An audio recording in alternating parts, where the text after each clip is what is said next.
नमस्कार, Byju's exam prep IAS Hindi platform पर आपका स्वागत है।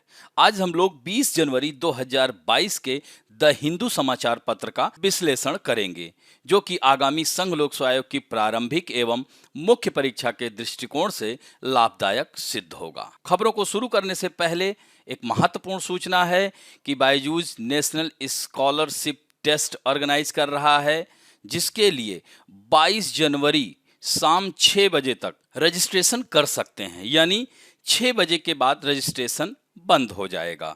तो इस तरह से इस रजिस्ट्रेशन के बाद 23 जनवरी संडे को सुबह 11 बजे यह ऑनलाइन प्रतियोगिता की जाएगी, जिसमें आप 90% तक स्कॉलरशिप प्राप्त कर सकते हैं। और इस तरह से बायजूस के प्लेटफॉर्म पर जुड़ने का आपको एक सुनहरा अवसर प्राप्त हो सकेगा, और जिससे कि आप आगामी परीक्षाओं में सफलता अर्जित कर सकेंगे। इसके लिए इसी वीडियो में लिंक प्रोवाइड किया गया है, जिस पे जा करके आप रजिस्ट्रेशन कर सकते हैं। अब बात करते हैं सत्र के विषय की। शहर की सरकारों का लोकतंत्रीकरण और सशक्तिकरण की आवश्यकता है। यानी हम लोग इसमें स्थानीय स्वशासन की बात करेंगे। यानी कि 73वें और 74वें संविधान संशोधन के तहत, जैसे कि पंचायती राज की व्यवस्था यानी अनुसूची 11 का गठन किया गया था, तो हम यहाँ पर अनुसूची 12 में जो डाला गया है नगर पालिकाओं का गठन, उसके बारे में चर्चा करेंगे कि इसे और कैसे सशक्त बनाया जाए। दूसरा महत्वपूर्ण है प्रौद्योगिकी की जटिल स्थिति, यानी 5G टेक्नोलॉजी के आने के बाद से जो समस्याएं उत्पन्न हो रही हैं, विकसित देशों की स्थिति क्या है, और इसको भारत से भी हम लोग तुलना करेंगे। तीसरा है चुनावी बॉन्ड योजना। जब भी चुनाव आता है तो यह चुनावी बॉन्ड योजना चर्चा में आ जाता है। तो इसके बारे में चर्चा करेंगे कि चुनावी बॉन्ड योजना है क्या, इसकी क्या खासियत है, इसमें क्या कमियां हैं, क्या यह पारदर्शिता में कमी है, क्या यह लोकतांत्रिक परंपराओं के सिद्धांतों के लिए उपयुक्त नहीं है। इन सब बातों पर चर्चा करेंगे। और चौथा होगा ऑनलाइन नाम को गुप्त रखने की कई समस्याएं, तो जिसे गुमनामी सोशल मीडिया कह सकते हैं। लोग फेक न्यूज उस पर डालते हैं, फेक नाम से साइट बनाते हैं, या ट्विटर, बहुत सारे जो सोशल मीडिया प्लेटफॉर्म पर हैं उस पर प्रयोग करते हैं। तो इसके बारे में चर्चा करेंगे। यह समस्याएं हैं, कई उदाहरणों को लेंगे, और इसके लिए क्या ठोस उपाय होने चाहिए, इसकी चर्चा करेंगे। और अंतिम में मुख्य परीक्षा अभ्यास प्रश्न, जो कि 2 प्रश्नों की चर्चा हम लोग करते हैं, उसके उत्तर की संरचना, जिसे आप लोग प्रायः प्रैक्टिस कर ही रहे हैं। तो यह जो है पेज नंबर 6 पे इसको थर्ड पेपर यानी शासन के अंतर्गत डाल सकते हैं। यानी शहर की सरकारों का लोकतंत्रीकरण और सशक्तिकरण, यानी वित्तीय क्षमताओं सहित शहरी सशक्तिकरण के प्रति उनका सामान्य दृष्टिकोण भारत में टुकड़े में बना हुआ है। यानी टुकड़े टुकड़े छोटे छोटे, इसको जो है संयुक्त करने की आवश्यकता है। तो भारतीय रिजर्व बैंक ने नवंबर 2021 में एक रिपोर्ट जारी की थी, जिसमें लिखा था कि तीसरी स्तरीय सरकारों के साथ भारत में रोकथाम रणनीतियों, स्वास्थ्य सेवा को लागू करके महामारी का मुकाबला करने में अग्रणी भूमिका निभा रहा है। उनका वित्त गंभीर तनाव में आ गया है, जिससे उन्हें खर्चों में कटौती करने और विभिन्न स्रोतों से धन जुटाने के लिए मजबूर होना पड़ता है। आपने देखा होगा कि इस महामारी के दौरान, अभी वर्तमान में भी यह सक्रिय है, तो ऐसे में नगरीय जैसे ग्रामीण क्षेत्रों में पंचायत स्तर पर बहुत सारा कार्य हुआ और लोगों को लाभ मिला। जो भी माइग्रेट होकर के प्रवासी लोग ग्रामीण क्षेत्रों में गए, तो इस तरह से उनको जो है इस जो स्थानीय स्वशासन के माध्यम से, चाहे वह पंचायती राज व्यवस्था हो, चाहे नगरीकरण यानी शहरों में यह जो स्थानीय अर्बन, उसको सेल्फ गवर्नमेंट कहा जाता है। तो अर्बन यानी नगरीय जो शासन प्रणाली है, उसके तहत उसने अच्छा कार्य किया, लेकिन वित्त संबंधी समस्याएं देखने को आ रही हैं। तो आरबीआई ने यह भी टिप्पणी किया कि नागरिक निकायों की कार्यात्मक स्वायत्तता में वृद्धि किया जाए, यानी उनके कई जगहों पर हाथ बंधे होते हैं, तो उनकी शासन संरचना को और मजबूत किए जाना चाहिए, यह आरबीआई ने कहा है। तो यह उच्च संसाधन उपलब्धता के माध्यम से उन्हें वित्तीय रूप से सशक्त बनाने के द्वारा ही हो सकता है। यानी जब वह सशक्त होंगी तभी शहरों के विकास में महत्वपूर्ण योगदान दे सकेंगी। आरबीआई ने स्थानीय निकायों पर 15वें वित्त आयोग की रिपोर्ट की सिफारिशों को भी प्रतिध्वनित किया, जिसमें शहर के शासन ढांचे, वित्तीय सशक्तिकरण पर जोर दिया गया था। तो महामारी ने जिन चुनौतियों को जन्म दिया, उनका सामना करने में शहर की सरकारों की जो भूमिका की सही पहचान करते हुए रिपोर्ट भी संसाधनों के दोहन की ओर इशारा करती है। यानी यह रिपोर्ट सीधे सीधे यही कह रही है कि शहरों को अब सशक्तिकरण करने का समय आ गया है, इनको सशक्त किया जाए, तभी यह इस तरह की आपदाएं या महामारी जैसी स्थिति में इससे निपटा जा सकेगा। तो 221 नगर निगमों यानी 2020-21 के एक आरबीआई सर्वेक्षण में यही पाया गया कि 70% से अधिक ने राजस्व में गिरावट देखी। इसके विपरीत उनके खर्च में 71% की। तब सोचिए कितनी असमानता है। आरबीआई की रिपोर्ट में संपत्ति कर के सीमित कवरेज और नगर निगम के राजस्व को बढ़ाने में इसकी विफलता पर भी प्रकाश डाला गया है। लेकिन अभी आरबीआई के द्वारा सिर्फ इस पर प्रकाश ही डाला गया है, कोई इसका मूर्त रूप में समाधान नहीं दिख रहा है। तो आर्थिक सहयोग और विकास संगठन के आंकड़ों से यही पता चला है कि भारत में दुनिया में सबसे कम संपत्ति कर संग्रह दर है। तो भारत में शहरी सशक्तिकरण के प्रति सामान्य दृष्टिकोण जो कि अलग अलग बना हुआ है। तो शहरी विकास राज्य का, चूंकि अब शहरी विकास क्या है, यह राज्य का विषय है, तो अक्सर केंद्र और राज्य में टकराहट हो जाती है, जो राज्यों में राजनीतिक और लोकतांत्रिक आंदोलनों से अधिक जुड़ा हुआ होता है। तब ऐसे में समस्याएं उत्पन्न होती हैं। जैसे दिल्ली का ही ले लीजिए। यदि अगर केंद्र में सरकार है और उसी से संबंधित सरकार राज्य में या केंद्र शासित प्रदेश में है, तो वहां पर टकराहट नहीं होती। लेकिन ऐसे में विपक्ष पार्टी की अगर सरकार है राज्यों में, तो निश्चित से केंद्र और राज्य के बीच टकराहट होती है। तो एक यह भी बड़ा कांड, इसके लिए कुछ न कुछ उपाय करने की आवश्यकता है। तो यह जो नगरीय शासन प्रणाली है, जैसे 73वें संविधान संशोधन के तहत बताया था, पंचायती राज व्यवस्था को जोड़ा गया था, उसी तरह से 74वें संविधान संशोधन के तहत अधिनियम 1992 में को यह 1993 में यह लागू हो गया। तो यह 93 से प्रभावित हो गया और भाग 9 का में इसे जोड़ा गया। यानी अनुच्छेद 243 से 243 तक नगर पालिकाओं से संबंधित इसमें उपबंध किए गए हैं। और इसमें जैसे 243 में दिया गया है, नगर पालिका, नगर पंचायत यानी ऐसे संक्रमणशील क्षेत्रों में गठित की जाती है जो गांवों से शहरों में परिवर्तित होते हैं। इसी तरह से नगर पालिका परिषद छोटे शहरों अथवा लघु नगरीय क्षेत्रों में गठित किए जाते हैं। नगर निगम बड़े नगरीय क्षेत्रों, महानगरों में गठित किए जाते हैं। तो संविधान की 12वीं अनुसूची में जोड़ी गई, जिसके अंतर्गत नगर पालिकाओं को 18 विषयों की सूची। अब सोचिए 18 विषयों में यह सभी बातें निहित हैं। इन 18 विषयों को सशक्त बनाने के लिए नगर पालिकाओं को सशक्त बनाना बहुत आवश्यक है। तो 74वें संविधान संशोधन में भी 73वें संविधान संशोधन के प्रमुख प्रावधान हैं, जैसे प्रत्यक्ष चुनाव और आरक्षण आदि शामिल है। तो इसके लिए कार्यात्मक स्वायत्तता बहुत ही आवश्यक है। तो आरबीआई की रिपोर्ट इस बात को उजागर कर रही है कि शहरों की सरकारों की कार्यात्मक स्वायत्तता की अनुमति से दिया जाना चाहिए, लेकिन यह 3F यानी 3F मतलब कार्य मतलब फंक्शन, वित्त मतलब फाइनेंस और पदाधिकारी मतलब फंक्शनरीज। तो यह 3F बहुत महत्वपूर्ण है। इन तीन चूंकि कार्य ठीक से क्रियान्वयन होना चाहिए, पदाधिकारियों की जवाबदेही होनी चाहिए और वित्त की बहुत आवश्यकता है, तभी जो है शहरों का सशक्तिकरण और लोकतांत्रिकरण किया जा सकता है। यह सिर्फ इसके बिना कार्यात्मक स्वायत्तता सिर्फ और सिर्फ टेबल पर डिस्कशन ही होता है। तो भारत में लगभग 5000 वैधानिक शहर हैं और इतनी ही संख्या में जनगणना शहर हैं। लगभग 35% आबादी शहरी केंद्रों में रहती है और देश के सकल घरेलू उत्पाद का लगभग 2/3 हिस्सा शहरों से आता है और लगभग 90% सरकारी राजस्व शहरी केंद्रों से ही आता है। जैसे मूल्य वर्धित कर और अन्य केंद्रीकृत कराधान प्रणालियों से पहले शहरों की प्रमुख कमाई में से एक चुंगी से हुआ करती थी। वास्तव में पिंपरी, चिंचवाड़ और पुणे चुंगी पर निर्भर दो बहुत अधिक राजस्व अर्जित करने वाली नगर पालिकाओं के उदाहरण हैं। क्योंकि दोनों शहरों में औद्योगिक उत्पादन के मजबूत आधार हैं। लेकिन राजस्व संग्रह का यह स्रोत राज्य और केंद्र सरकारों द्वारा छीन लिया गया था। इसके बजाय वित्त आयोगों ने जनसांख्यिकी प्रोफाइल से एक सूत्र के आधार पर शहरी स्थानीय निकायों को अनुदान की सिफारिश की, जबकि शहरी केंद्रों के कुल राजस्व का व्यय लगभग 55% चुंगी द्वारा पूरा किया जाता था।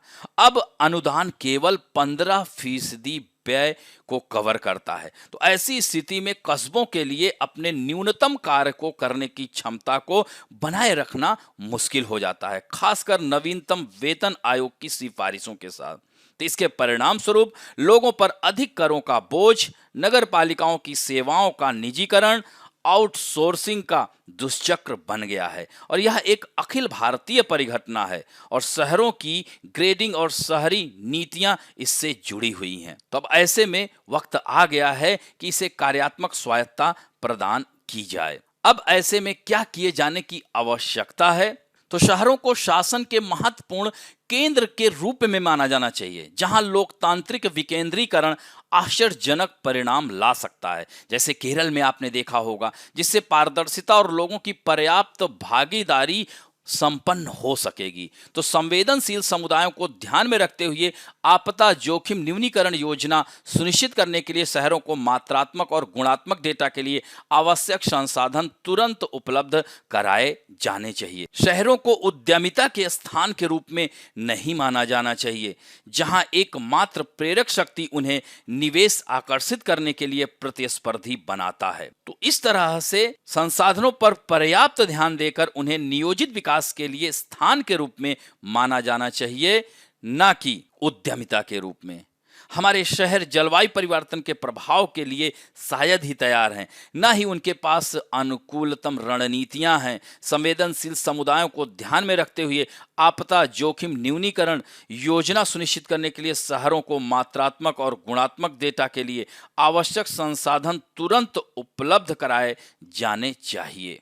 शहरों में नेतृत्व को 5 साल की अवधि के लिए चुना जाना चाहिए। कुछ शहरों में मेयर का कार्यकाल 1 साल का होता है। इसी तरह से तीसरे एफ यानी पदाधिकारियों की स्थायी कैडर वाली शहरों को स्थानांतरित किया जाना चाहिए। इन सब कार्यों के करने से ही शहरी शासन प्रणाली को लोकतांत्रिक और सशक्त बनाया जा सकता है। अब बढ़ते हैं दूसरे महत्वपूर्ण लेख की ओर। यह भी पृष्ठ संख्या 6 पर आया है। सामान्य अध्ययन के तृतीय पेपर विज्ञान एवं प्रौद्योगिकी के अंतर्गत डाल सकते हैं। तो प्रौद्योगिकी की जटिल स्थिति, हवाई अड्डों के पास 5G सेवाओं का रोल आउट एयरलाइनों के लिए एक चुनौती बन रहा है।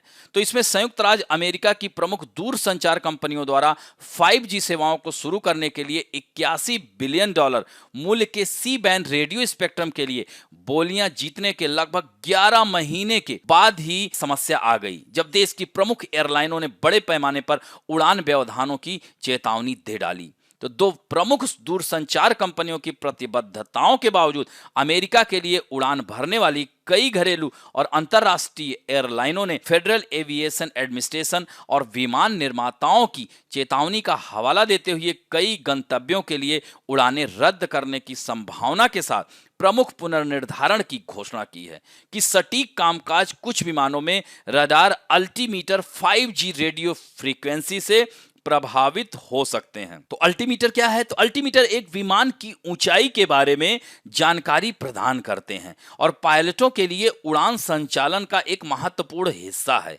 खासकर खराब मौसम में कम दृश्यता लैंडिंग करने की मांग करते समय। गतिरोध के केंद्र में तथ्य यह है कि 5G सेवाएं और कुछ उड़ान उपकरण दोनों एक ही सी बैंड रेडियो स्पेक्ट्रम पर काम करते हैं, केवल आवृत्तियों में भिन्नता होती है। FAA फेडरल एडमिनिस्ट्रेशन एविएशन ने कहा है कि यह अल्टीमीटर निर्माताओं के साथ वायरलेस कंपनियों के डेटा का मूल्यांकन करने के लिए कार्य कर रहा है, ताकि यह निर्धारित किया जा सके कि प्रत्येक मॉडल कितना सशक्त है और यदि आवश्यक हो तो उपकरणों को फिर से लगाया या बदला जा सकता है। लेकिन तथ्य यह है कि दुनिया की सबसे बड़ी अर्थव्यवस्था अब बड़े पैमाने पर घरेलू और अंतर्राष्ट्रीय हवाई यात्रा व्यवधानों के जोखिम का सामना कर रही है, क्योंकि 5G दूर संचार सेवाओं के अपेक्षाकृत देर से रोल आउट अमेरिकी बाजार की विशिष्ट समस्याओं की ओर इशारा करते हैं।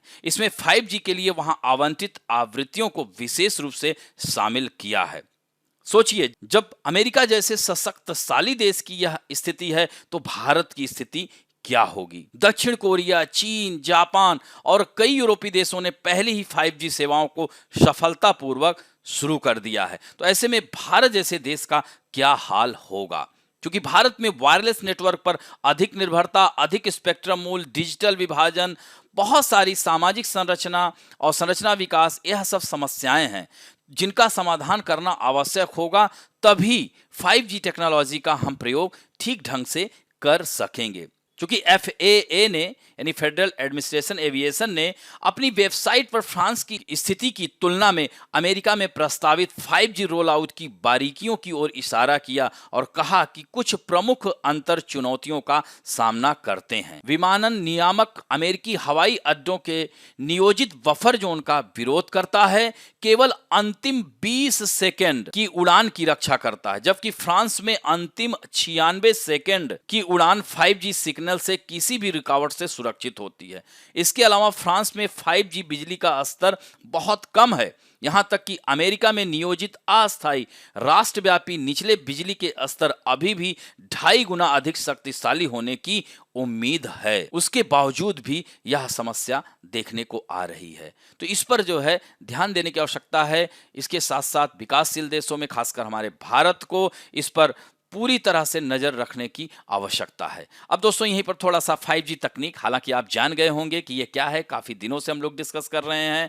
यह 4G नेटवर्क का अपग्रेडेड वर्जन है और इसकी स्पीड, जहां 4G की स्पीड 1 Gbps तक थी, वहीं 5G की पीक स्पीड 20 Gbps यानी 20 GB प्रति सेकंड तक की होगी। और इसके फायदे क्या होंगे? तो इंटरनेट की रफ्तार 20 से 100 गुना तेज हो जाएगी। बड़े से बड़े डेटा को आसानी से अपलोड, ट्रांसफर किया जा सकेगा। अभी जो फिल्में 5 से 10 मिनट में डाउनलोड होती हैं, वह चंद सेकंड में हो जाएंगी। इसके नुकसान क्या हैं? इससे इंटरनेट यूजर्स की निजता को सबसे बड़ा खतरा। यह भारत के लिए बहुत बड़ी चुनौती होगा। टेक्निकल यूनिवर्सिटी ऑफ बर्लिन के अनुसार हैकर्स यूजर्स का डाटा ज्यादा तेजी से और आसानी से हैक कर सकेंगे। नीदरलैंड के हेग शहर में कुछ माह पहले ही 5G टेस्टिंग के दौरान अचानक 297 पक्षियों की मौत हो गई थी और इसका प्रभाव हमारे भारत तक पर भी दिखा। भारत में भी इसके खिलाफ बहुत सारे आंदोलन किए गए। तो इस तरह से 5G नेटवर्क के लिए 6Hz रेडियो फ्रीक्वेंसी की जरूरत होगी, जो पहले ही सैटेलाइट व अन्य सिग्नलों से भरी हुई है। तो रेडियो फ्रीक्वेंसी भी तेज रफ्तार इंटरनेट उपलब्ध कराने की राह में रोड़ा डाल सकती है। लेकिन WHO के अनुसार रेडियो फ्रीक्वेंसी बढ़ने से शरीर का तापमान तो बढ़ता है, हालांकि स्वास्थ्य को ज्यादा नुकसान नहीं है। अब बढ़ते हैं, पृष्ठ संख्या 16 पे आया हुआ है। इसको सामान्य अध्ययन के सेकंड पेपर यानी राज्य व्यवस्था के अंतर्गत डाल सकते हैं। इसमें चुनावी बॉन्ड योजना की बात करेंगे, इलेक्टोरल बॉन्ड स्कीम की बात करेंगे। तो इसमें दिया गया है कि यही कारण है कि चुनावी बॉन्ड योजना को जाना चाहिए।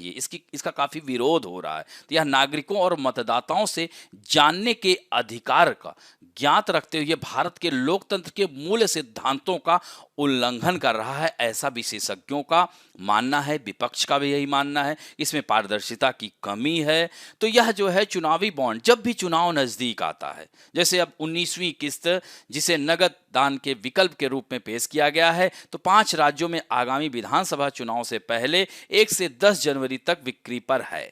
तो सुप्रीम कोर्ट ने यह पिछले साल मार्च में एक संक्षिप्त सुनवाई के बाद आगामी राज्य चुनाव से पहले चुनावी बॉन्ड योजना पर रोक लगाने या न करने के सवाल पर आदेश सुरक्षित रख लिया है, लेकिन अभी इस पर कार्रवाई नहीं की है। तो यह कहा जा सकता है कि सुप्रीम कोर्ट भी कहीं ना कहीं मूक समर्थन दे रही है सरकार को। और तो इस तरह से चुनावी फंडिंग व्यवस्था में सुधार के लिए सरकार ने इलेक्टोरल बॉन्ड के, अब देखिए यहां सीधे सीधे रहा, चुनावी फंडिंग व्यवस्था में सुधार के लिए सरकार ने इलेक्टोरल बॉन्ड की शुरुआत पारदर्शिता के लिए। लेकिन वही पारदर्शिता RBI भी विरोध कर चुका है, चुनाव आयोग भी कह चुका है कि इस पर जो है फिर से विचार करने की आवश्यकता है। तो ऐसे में विपक्ष घेर ही रहा है, तो सरकार इन दावों के साथ इस बॉन्ड की शुरुआत की थी कि इससे राजनीतिक फंडिंग में पारदर्शिता बढ़ेगी, साफ सुथरा धन आएगा, काले धन पर रोक लगेगी। इवन विदेशी स्रोतों से भी चंदा आने की गुंजाइश हो गई है। यह चुनावी बॉन्ड न केवल राजनीतिक दलों को असीमित और गुमनाम चंदे की अनुमति देकर बुनियादी लोकतांत्रिक सिद्धांतों का उल्लंघन करते हैं, और यह पूरी तरह से वर्तमान में हो रहा है। चूंकि चंदा भारतीय स्टेट बैंक के माध्यम से भेजा जाता है, इसलिए सरकार के लिए यह पता लगाना संभव है कि कौन किस पार्टी को दान कर रहा है, लेकिन राजनीतिक विपक्ष के लिए नहीं। इसका मतलब कि प्रत्येक दाता को पता है कि केंद्र सरकार उनके दान का पता लगा सकती है। केंद्र में सत्ता में किसी भी सरकार द्वारा जांच एजेंसियों के भारत के लंबे समय के दुरुपयोग को देखते हुए यह सत्ताधारी सत्तारूढ़ दल के खजाने को भरते हुए प्रतिद्वंदी राजनीतिक दलों को चंदा इकट्ठा करने का एक बहुत प्रभावी तरीका बन जाता है। तो इस तरह से यह स्पष्ट करना महत्वपूर्ण है कि ऊपरलिखित चुनाव बांड योजना पर आपत्तियां राजनीतिक नैतिकता या सार्वजनिक नीति में निहित आपत्तियां नहीं हैं, वे संवैधानिक आपत्तियां हैं। जानने का अधिकार समय से अभिव्यक्ति की स्वतंत्रता के अधिकार के एक भाग के रूप में प्रतिष्ठापित किया गया है। इसके अलावा राजनीतिक चंदे को बंद करना और दान के रूप में एक संरचनात्मक पूर्वाग्रह पेश करना कानून के समक्ष समानता की गारंटी के साथ साथ स्पष्ट रूप से मनमाना होने दोनों का उल्लंघन करता है। तो इस संबंध में सुप्रीम कोर्ट का अब तक का आचरण भी निराशाजनक रहा है। चुनावी बॉन्ड योजना की संवैधानिक वैधता को चुनौती देने वाली याचिका 2018 में ही दायर की गई थी, लेकिन अब तक इसका कोई ठोस निर्णय नहीं आ पाया है। तो यह मामला, जो कि भारतीय लोकतंत्र के भविष्य के स्वास्थ्य के लिए बिल्कुल महत्वपूर्ण है, 3 साल से इसे अनसुना किया गया है। तो अब समय आ गया है कि न्यायपालिका को कार्रवाई करने की आवश्यकता है। एक कार्यशील लोकतंत्र में एक स्वतंत्र न्यायपालिका के सबसे महत्वपूर्ण कार्यों में से एक लोकतांत्रिक प्रक्रिया के मूल सिद्धांतों को वह बनाता है। सरकारें अपनी वैधता चुनावों से प्राप्त करती हैं, और यह चुनाव ही है जो सरकारों को अदालतों के अनुचित हस्तक्षेप के बिना अपने नीतिगत लक्ष्यों को आगे बढ़ाने के लिए जनादेश प्रदान करते हैं। अदालतों को उन कानूनों और नियमों के प्रति विशेष रूप से संवेदनशील और संज्ञान होना चाहिए जो लोकतांत्रिक प्रक्रिया और समान अवसर प्रदान करने की कोशिश करते हैं, और जो बहुदलीय लोकतंत्र पर एक पक्षीय शासन को स्थापित करना चाहते हैं। इसमें कोई संदेह नहीं है कि आशय और प्रभाव में चुनावी बॉन्ड योजना दोनों के लिए दोषी है, और इस प्रकार यह अदालतों द्वारा असंवैधानिक रूप से खारिज करने योग्य है। अब थोड़ा सा जान लीजिए कि क्या होता है चुनावी बॉन्ड। तो इसका मतलब यह है कि इसके ऊपर एक करेंसी नोट की तरह उसकी वैल्यू यानी कैश में कुछ भी नहीं ले सकते, और यह 2018 के दौरान शुरू किया गया था। चुनावी बॉन्ड में 1000, 10,000, 1 लाख रुपए, 1 करोड़ रुपए के मल्टीपल में खरीदे जा सकते हैं, और ये बॉन्ड्स देश भर के SBI के चुनिंदा ब्रांचेस पर ही उपलब्ध होते हैं। तो 15 दिन के भीतर जो है खरीदने के लिए समय दिया जाता है। राजनीतिक पार्टी इस बॉन्ड को बैंक में वेरीफाइड अकाउंट के जरिए कैश कराती है, और इन बॉन्ड्स पर कोई ब्याज नहीं देता है। केंद्र सरकार के निर्देशों के मुताबिक हर तिमाही की शुरुआत में 10 दिनों तक बॉन्ड खरीदे जा सकते हैं। चुनावी बॉन्ड जनवरी, अप्रैल, जुलाई और अक्टूबर के शुरुआती 10 दिनों में ही खरीदे जा सकते हैं। तो इस तरह से निष्कर्षतः यही कह सकते हैं, यही आशा की जा सकती है कि न्यायालय इस योजना पर रोक लगाएगा ताकि वह आने वाले चुनाव के दौर को और विकृत ना करे, और फिर संक्षिप्त क्रम में पूरे मामले की सुनवाई और निर्णय के लिए आगे बढ़े। तो इसको हटाया जाना ही सभी के पक्ष में है। अब बढ़ते हैं पृष्ठ संख्या 7 पे। सामान्य अध्ययन के सेकंड पेपर यानी समाज से इसको जोड़ सकते हैं। ऑनलाइन नाम को गुप्त रखने की कई समस्याएं यानी गुमनामी समस्याएं। तो आभासी नाम वाले सोशल मीडिया हैंडल और प्लेटफॉर्म जो उन्हें प्रोत्साहित करते हैं, नकली समाचारों के मुद्दों को बढ़ाते हैं।